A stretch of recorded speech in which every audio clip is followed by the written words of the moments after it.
Hi everyone, Jess here at Aviation Festival Asia. Today I'm joined with Sumesh Patel, President of Asia Pacific at SITA. Thank you for joining me today. Hi, glad to have you here. What has been the most exciting development in the industry's digital transformation journey so far?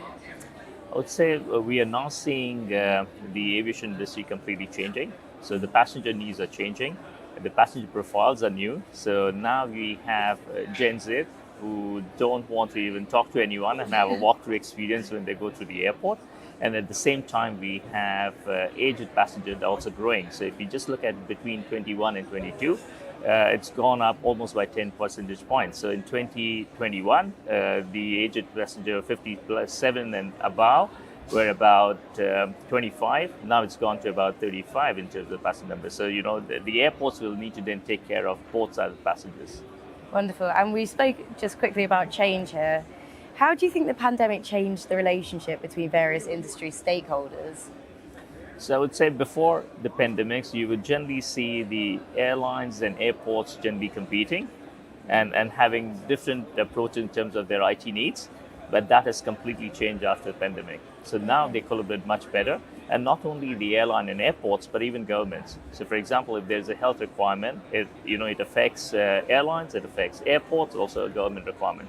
So now we see that they collaborate much better and work together much better.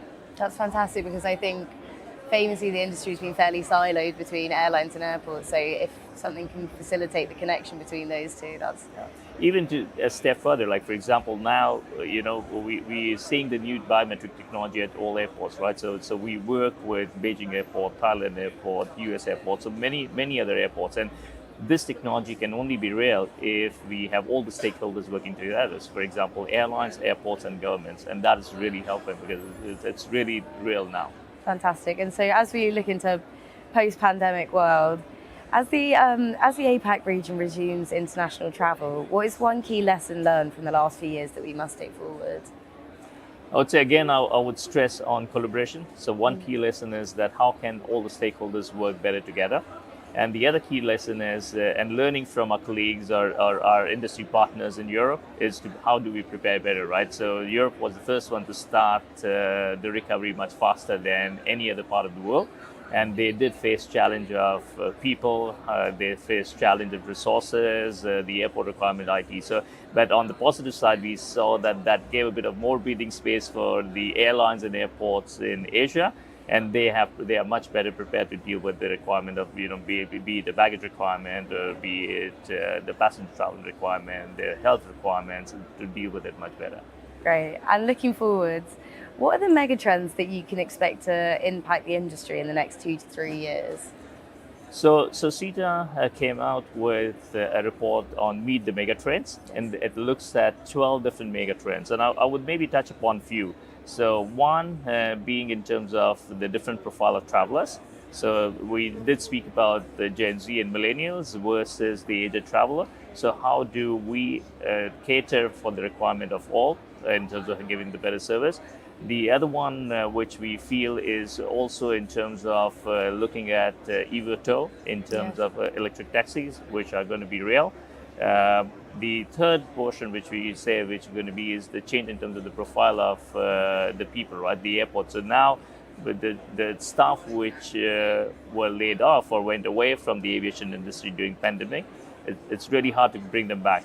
So now, the airlines and airports will have to rely more on technology and what we can do. So, the mundane task which these staff were doing in past would be taken over by technology. So we see those trends really, converging and working together in all aspects. Fantastic. So lots to look forward to in the next few years then. So finally, what do you enjoy about coming to Aviation Festival Asia? I would say, Aviation Festival Asia is an event where we meet old friends and the partners. So, some of and especially this time around, I can tell you, I met few of the colleagues whom I had not seen, or few of our partners and customers whom I had not seen for almost 3 years. So now it's a good time to, and so when I spoke about collaboration earlier, it was mainly on the airline airports. But here, we need to collaborate with our partners, our competitors, and, at least bringing best to our industry. And this gives us the opportunity to do that. Fantastic. Well, it was lovely to see you here today. Thank you so much. Pleasure.